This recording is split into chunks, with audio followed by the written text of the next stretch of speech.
kriterianya satu, sesuatu yang dibutuhkan rakyat tetapi belum dipenuhi oleh negara. Jadi belum dipenuhi. Kalau sudah dipenuhi, kita perlu kerjakan. Dibutuhkan tapi belum dipenuhi. Satu. Yang kedua, manfaat dari yang kita kerjakan bisa dirasakan oleh semua orang, tidak sebagian orang, semua orang. Yang ketiga, ketika kita mengerjakan kebaikan ini, ada mulainya dan ada akhirnya.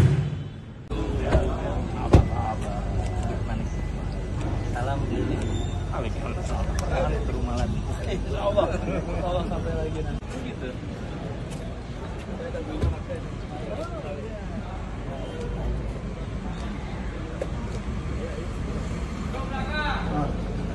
Assalamualaikum.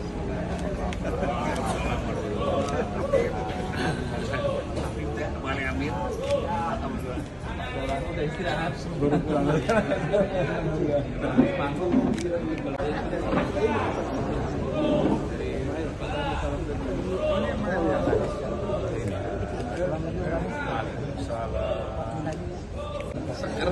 Seger sekarang. Tambah muda 2 tahun. Pagi sehat.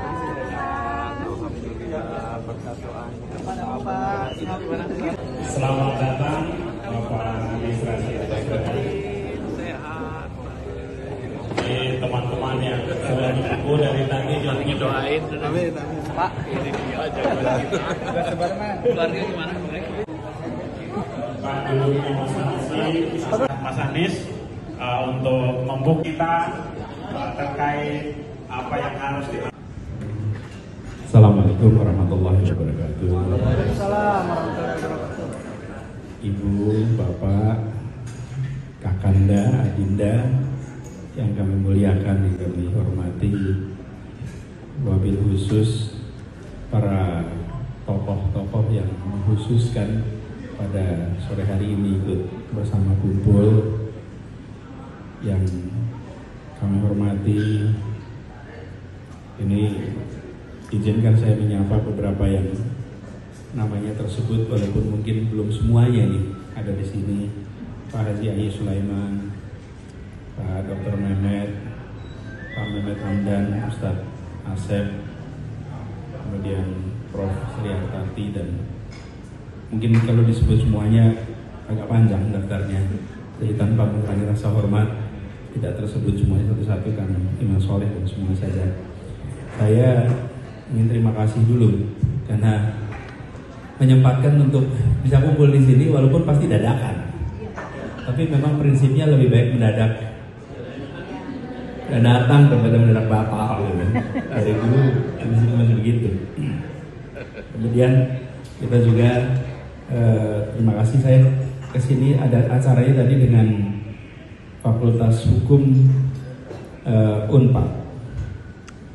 Kemudian kita berdiskusi dengan para mahasiswa, dan ketika undangan itu datang, saya sampaikan kita siap lah untuk ngobrol. Pertanyaannya sederhana, bagaimana hukum menjadi benteng pertahanan terakhir demokrasi. Tapi saya sampaikan kelihatannya hukum itu adalah benteng pertama, karena yang paling pertama ditekuk itu hukum. Yang paling pertama ditekuk kan diganti-ganti hukum kan. Misalnya mau ngajuin wapres bawah umur, kan yang diganti pertama adalah hukum. Jadi hukum itu yang paling awal. Jadi garda pertahanannya adalah pertahanan terakhir barangkali rakyat yang untuk demokrasi. Itu garda pertahanan terakhir. Kalau rakyat yang untuk demokrasi sudah nggak ada, itu harapan demokrasi bertahan tidak ada. Nah, mudah-mudahan yang di sini adalah garda pertahanan untuk menjaga kualitas demokrasi kita. Tentang apa aksi bersama, kita tutup poin aja nih, sampaikan. Jadi mas sekalian, kita kemarin berjuang untuk perubahan, berjuang di dalam garis perubahan, karena kita inginkan perubahan. Nah, kita kemudian menyaksikan proses pemilu yang penuh dengan segala macam dinamika. Ini yang kemudian menurut kami semangat itu perlu dijaga. Semangat ini yang kemudian kalau kita sampaikan itu semangat untuk bisa merawat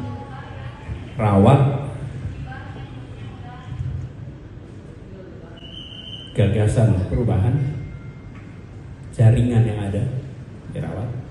Yang kedua, karena kita tidak berada di dalam pemegang kewenangan, bukan berarti tidak memberikan kebermanfaatan. Jadi, saya setelah berdiskusi dengan banyak pihak, termasuk dengan Ibu Wawa sebagian yang ada di sini, sampai pada kesimpulan membentuk sebuah perkumpulan untuk memfasilitasi semua yang terlibat. Perkumpulannya bukan hanya kumpulan orang, tapi juga ada karya, ada yang dirasakan manfaatnya. Banyak yang melakukan kegiatan dengan karya itu bentuknya yayasan. Yayasan, NGO punya karya dirasakan masyarakat, tetapi tidak ada kumpulan orangnya. Di sisi lain, banyak yang kumpulan orangnya, tapi karyanya nggak ada.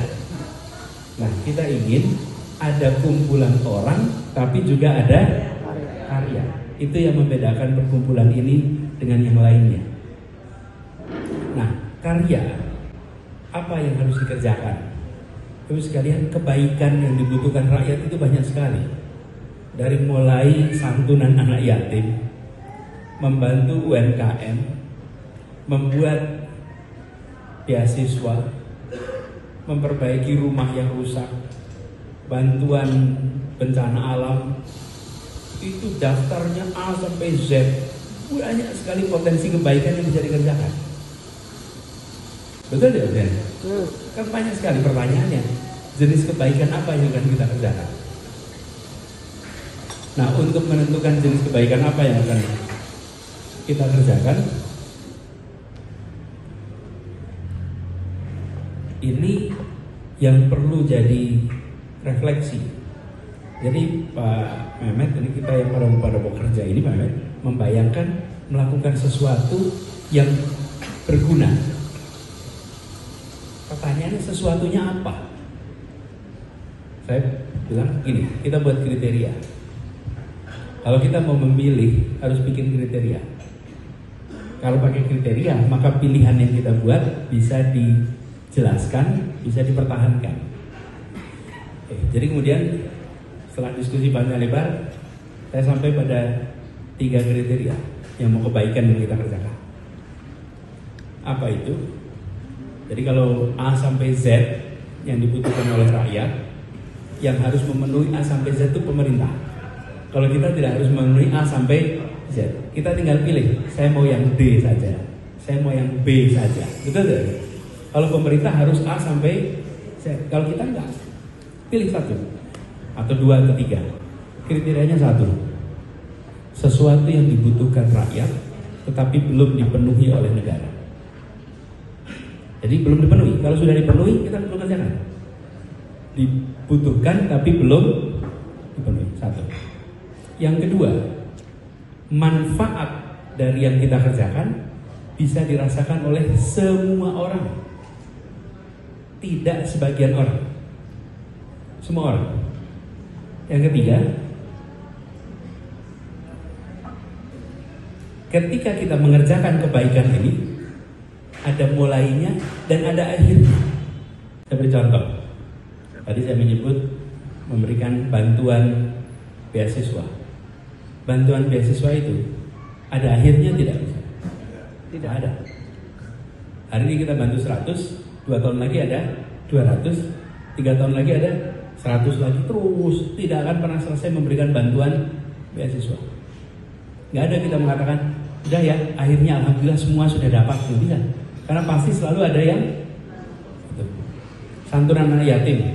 Ketika kita memberikan santunan anak yatim 100 anak, maka anak ke 101 itu, kok saya nggak dapat ya? Anak 105 sih kok nggak dapat? Yang dapat cuma 100 ini. Kita bedah rumah, yang dibedah rumahnya senang, tetangganya cemburu. Jadi ketika kita mengerjakan tadi kriteria harus ada ujungnya. Yang kedua, manfaatnya harus dirasakan semua. Banyak program yang kita kerjakan, pemberian UMKM. Satu pasar, bisa nggak kita memberdayakan seluruh pasar? Sulit. Apalagi semua pasar yang ada sebuah daerah, sulit. Pasti ada batasnya. Nah, dengan 3 kriteria itu, kita sampai pada kesimpulan bikin jembatan. Jembatan itu ketika dibuat, dibutuhkan tapi belum ada. Di wilayah kita ini banyak sekali kampung-kampung, desa-desa yang membutuhkan jembatan gantung tapi belum. Konsekuensinya apa? Anak sulit sekolah, ibu-ibu sulit ke pasar, hasil pertanian nggak sampai, dan yang ironis banyak sekali peristiwa ibu hamil meninggal karena tidak bisa dibawa ke rumah sakit, ke puskesmas karena jembatan tidak ada. Di Lampung Barat